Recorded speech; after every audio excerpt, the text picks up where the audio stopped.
तो जब हम लाइफ की बात करते हैं तो वहां पे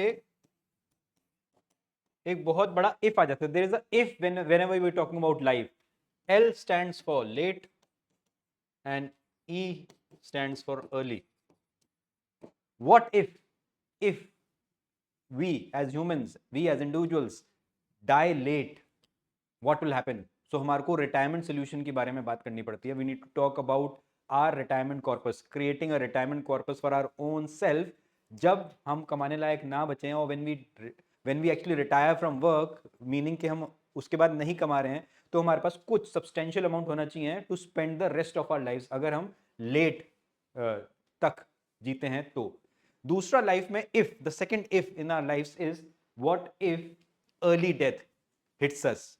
तो हमारे को लाइफ इंश्योरेंस के लिए तैयारी करनी पड़ती है. We need to take adequate risk cover against our own life so that the dependents on our income can successfully and peacefully live as far as the financials are concerned. So that is the life which we need to consider. So retirement solutions के बारे में if we talk about retirement planning, ये कहा जाता है इसकी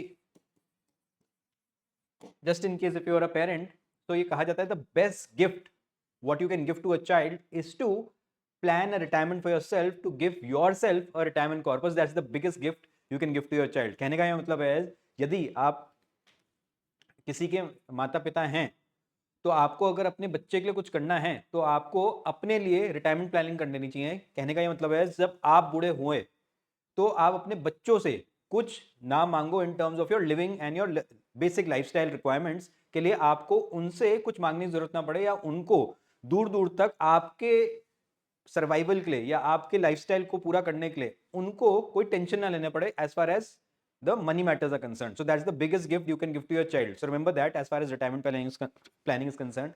Retirement planning के लिए फिक्स्ड इनकम प्लान्स आते हैं,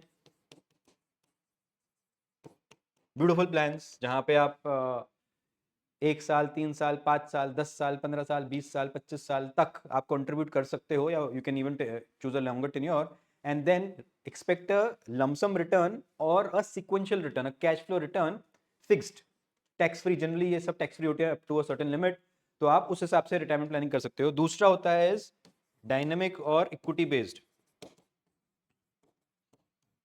जहां पे आप यूलिप्स के जरिए रिटायरमेंट सॉल्यूशंस देख सकते हो. आप म्यूचुअल फंड्स के जरिए, stocks, ETFs, model funds, and if you going for wealth products like PMS and AIFs, आप उसके थ्रू भी कर सकते हो. Then there are banking products like fix deposits, post office schemes, so on and so forth. But what we generally think is that these two can solve the problem, fixed income plans and dynamic equity based products. And अगर आपको fixed income plan में in case you are not looking for a lock in, बहुत से लोगों को लगता है कि लॉक इन से कहीं ना कहीं बंदिश हो जाती है, बहुत से लोगों को लगता है कि that is the real way of retirement planning, because अगर बंदिश नहीं होगी तो मैं पैसा निकाल लूंगा. But if you are looking for fixed income alternatives, then there are debt funds with in the mutual fund space. ETFs भी डेट बेस्ड आते हैं, और there are bonds, secondary bonds आते हैं, डिबेंचर्स आते हैं 1 लाख, 10 लाख, 50 लाख के टिकट साइजेस में, जहाँ पे आपको एक फिक्स्ड अमाउंट ऑफ इंटरेस्ट मिलता है डिपेंडिंग आप कौन से टेन्योर में, कितने टेन्योर के लिए कौन सा बॉन्ड ले रहे हो. अलग अलग रेटेड बॉन्ड्स आते हैं. So these are the ways of doing a retirement planning for your life in case अगर हम लंबा जी गए तो. The second if is about early death. तो उसको कवर अप करने के लिए in the life insurance segment term plan, जैसे लाइफ इंश्योरेंस भी कहते हैं, वो बनाया गया है. तो यहाँ पे typically it takes care of the early death as well as legacy creation. आजकल के जो टर्म प्लान्स हैं, it starts with as low as 5 year tenure going up to 100 years of age. So typically जब कोई 100 years तक का choose करेगा तो कहीं ना कहीं आप ये मान के चलिए कि we are talking about creating a legacy. So supposedly just for example say, अगर कोई 30 साल का है, उसका family size self, wife, spouse and 2 बच्चे हैं. सो वो खुद है, वाइफ है, और इनके 2 बच्चे हैं. Supposedly like this they have the family structure. So 30 years का है, यहाँ पे one child is of 1 year old, another child is of say 3 years old, the spouse is of say 25 years of age, या मान लीजिए 30 years of age, आजकल तो बराबर ही होते हैं सारे. So this is the family structure. Now this person is earning, say example, 25 lakh rupees per annum. Typically as per the human life value calculator आपको ये देखना पड़ता है कि आपकी कितनी लाइबिलिटीज, कितने एसेट्स आपने क्रिएट कर लिए हैं up to the age of 30. So मान लीजिए typically you have a home loan of say 50 lakh rupees, another loan like car loan, personal loan of another say 50 lakh rupees combined. Personal loan है, car loan है, electronics का कुछ है, ब्ला ब्ला ब्ला. तो ऐसे कुछ आपके 1 करोड़ के तो लोन चल रहे हैं. You have an asset which is से ऑफ 1 करोड़, बट उसमें आप खुद रह रहे हो. मतलब जिस एसेट, मतलब मान लीजिए आपके पास एक घर है जिसपे आप खुद रह रहे हो, तो वो शायद रहने के पर्पस के लिए ही काफ़ी है. That's not for you can say saleable purposes, sale purposes. तो इसलिए हम उसको एसेट नहीं मानते हुए हम उसको कंजम्पशन मानेंगे. और 1 करोड़ की हमारी लाइबिलिटी है from a loan point of view से. 25 लाख रुपए हम कमाते हैं. उसके साथ साथ हम बच्चों की पढ़ाई के लिए, चाइल्ड एजुकेशन, मैरिज या फ्यूचर पर्पसेस के लिए पर चाइल्ड हम प्रीएम्प्ट कर पा रहे हैं कि another say 20, 25, 30 years. Typically one child is dependent on his or her parents up to the age of 30. तो इस एग्जाम्पल में अगले 27, 28, 29 साल तक, नेक्स्ट 25 to 30 years तक एक बच्चा अपने पेरेंट्स पर डिपेंडेंट रहने वाला है. And as per their lifestyle, as per their culture, as per their income level, they feel that 2 crore rupees per child would be required in terms of their upbringing and their future studies and future requirements. So 2 crores plus 2 crores is required for the future education and future purposes provisioning for the child. इसके साथ साथ जो उनका monthly खर्चा है वो approximately 1 lakh rupees है. 1 लाख रुपए का खर्चा है. और मान लीजिए उस व्यक्ति को अगर हम हटा दें, जो main bread winner of the family है उसको हटा दें, तब भी फैमिली का खर्चा 75,000 रुपए तो है ही. Into 12 which is approximately 9 lakh rupees. So यदि ये वाले व्यक्ति ये मान के चलते हैं कि अगले 30 साल तक मुझे प्रोविजनिंग करनी है, God forbid if I am not there, तो मेरे को 9 lakhs into 30 which means 2.7 CR, मोटा मोटा 3 करोड़ मान लीजिए. 3 करोड़ की प्रोविजन यहाँ पे, 5 करोड़, 4 करोड़ के यहाँ थे और 1 करोड़ के लोन जो चल रहे हैं. तो 1 + 2 + 2 5 प्लस अनदर 3, तो 8 करोड़ का उनको लाइफ इंश्योरेंस या टर्म प्लान लेना चाहिए. कितने सालों के लिए लेना चाहिए? is up to the child turning 30. So it means कि मोटा मोटा 25 to 30 years का तो लेना ही चाहिए जब तक child 30 years के नहीं हो जाते हैं.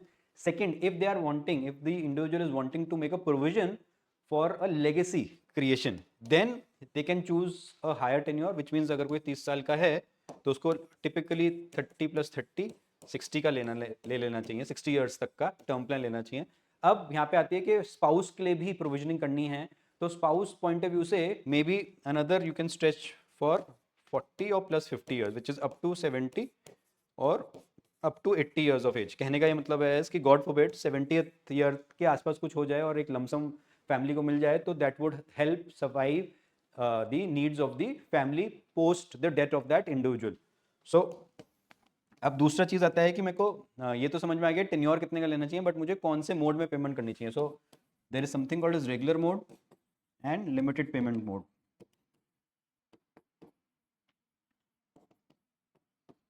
So supposedly you're taking a 30-year tenure plan. So 30 साल के प्लान के लिए आप नेक्स्ट 30 years तक भी पे कर सकते हो, विच मीन्स रेगुलर मोड पे हर साल. उसमें भी मंथली, क्वार्टरली, हाफली, ईयरली मोड आप चूज कर सकते हो. सेकेंड इज लिमिटेड पे, वे आप सिर्फ 5 पे करना चाहते हो बट कवर्ड 30 years तक रहोगे. आप 10 पे करना चाहते हो विच मीन्स 10 years के लिए पे करना चाहते हो बट कवर्ड रहोगे 30 years के लिए. तो ये भी यू कैन से प्रोविजन रहता है when you are choosing a term plan. इसका मेन फंडा क्या रहता है या मेन एडवांटेज क्या रहता है कि you are done with the payments in the next 5-10 years and you don't need to linger on with your payments for the next 30 years. Typically हमारा ह्यूमन माइंडसेट कैसे घूमता है कि हम 5, 6, 7, 8 साल के लिए तो पेमेंट दे देते हैं, but 9th year, 10th year, 11th year, 12th year आते आते हम लोग ये सोचने लगते हैं कि हम अमर हो गए हैं और हमारे को अब कोई नहीं मार सकता है, और अननेसेसरी जो प्रीमियम का बर्डन मैं उठा रहा हूँ वो बेफालतू का है. And you would have already created some amount of wealth in the next 10-12 years. मान लीजिए आपका कॉर्पस भी 1-2-3 करोड़ का हो चुका होता है तब तक, क्योंकि आपकी SIPs, म्यूचुअल फंड, स्टॉक्स वगैरह चल रहे होते हैं. रिटायरमेंट सोल्यूशंस के लिए हमने ऑलरेडी प्रोविजन कर रखी होती है, तो वहाँ से भी कॉर्पस आया होता है. तो वी स्टार्ट फीलिंग कि this term plan is no more required, without thinking कि मेरा लाइफस्टाइल भी बढ़ गया और जो मेरे खर्चे जो 2 करोड़ प्लस 2 करोड़ पे थे वो शायद 3-3 करोड़ हो गए होंगे, क्योंकि मैंने अब ज़्यादा अपग्रेडेड वर्जन अज्यूम करने लगा हूँ कि मेरे को ज़्यादा बेटर कॉलेज में डालना है, मेरे को ज़्यादा बेटर स्टैंडर्ड ऑफ लिविंग चाहिए अपने बच्चों के लिए, so on and so fourth. तो जैसे आपका टेन्योर बढ़ता है, आपका यू कैन से लाइफस्टाइल भी बढ़ता है, आपके खर्चे भी बढ़ते हैं। बढ़ना चाहिए नहीं बढ़ना चाहिए, that is another topic all together, but generally what happens is कि आज जो हम 2 करोड़ पे सोच रहे हैं वो आने वाले कल में एक्चुअली 3-4 करोड़ हो जाते हैं। इन्फ्लेशन की वजह से तो है ही, उसके अलावा हमारी खुद की सोच भी बढ़ती है, हमारा खुद का लिविंग स्टैंडर्ड लाइफस्टाइल चेंजेस भी आते हैं, नए नए ऑप्शंस भी आते हैं, एंड उसकी वजह से हमारा खर्चा बढ़ने की पूरी पूरी चांसेस रहती हैं। उसके लिए इट इज सजेस्टेड कि somebody who has that mindset and you really don't know कि what your mindset is going to be after 5-10 years, तो उन लोगों के लिए ये लिमिटेड पे ऑप्शंस जैसे ज़्यादा वायबल रहता है, for the simple reason is कि अगर तीसरे चौथे साल इन केस अगर आपको लगता भी है कि मेरे को लाइफ इंश्योरेंस नहीं लेना चाहिए था और आपने 5 पे ले लिया, तो आपको लगेगा चलो 1-2 साल की और बात है, मैं देख के खत्म करता हूँ। रेगुलर पे में as per the statistics, as soon as 7-8 years go by, generally people tend to not pay the premiums, and जैसे ही आपने 1 साल का प्रीमियम नहीं दिया, आपकी पॉलिसी लैप्स हो जाती है, कैंसिल हो जाती है, एंड आपको बिल्कुल नए तरीके से शुरू करना पड़ता है। And the good part with life insurance is if you take it as early age or whatever age you take it at, आपका प्रीमियम कॉन्स्टेंट रहता है for the next number of years जितने भी आपने payment term choose कर रखा है। और यही हमने ये भी देख रखा है कि मान लीजिए कोई 30 ईयर्स का है, आज वो 8 करोड़ का टर्म प्लान ना लेके वो 2 करोड़ का ले लेता है, फिर 3 करोड़ का वो से 35 साल में लेता है, और फिर 40 साल की उम्र में वो अनदर 3 से 5 करोड़ का और ले लेता है। तो लेना उसको 8-10 करोड़ का ही है, उसकी रिक्वायरमेंट 8-10 करोड़ की ही बैठती है, बट यंग एज पे जनरली लोगों को लगता नहीं है कि उतना इतना हाई कवर चाहिए होता है। But we recommend strongly that if it is in your affordable range, then you should take a higher risk cover as per the calculation which I showed you, human life value calculator, so that आप premiums को early age पे सस्ते में lock in कर सको और अपनी liabilities को जल्दी से जल्दी कवर अप कर सको as far as premium paying liabilities concern, because with age आपका प्रीमियम डबल तिगना चौगना भी हो सकता है। That's how the industry is moving, that's how the you can say premiums are changing as जैसे जैसे वक्त बीतता जा रहा है, तो प्रीमियम्स सिर्फ और सिर्फ north direction, that is upward direction में बढ़ते जाएंगे। So that was little bit about live from our end. We tried to speak on retirement solutions as well as term plan. इसी में आई एम श्योर आप लोगों के पास बहुत सारे क्वेश्चंस आ रहे होंगे, बहुत सारे डाउट्स आ रहे होंगे, so we invite you for a 1-to-1 session. आप हमारे साथ 1-to-1 कॉल बुक कर सकते हो, will be happy to discuss with you in terms of your life strategies, late में क्या करना चाहिए, अर्ली में क्या करना चाहिए, कौन कौन से प्रोविजन करना चाहिए, ये सारी की सारी चीज़ें हम अपने एक्सपीरियंस के हिसाब से आपको कोशिश करेंगे कि सारी की सारी चीज़ें बता पाएं, so that you can make a informed financial decision about your life. So thank you so much for the watch. In case you think we are doing a good job, do like, share, subscribe to our channel. Till then, namaskar and Jai Hind.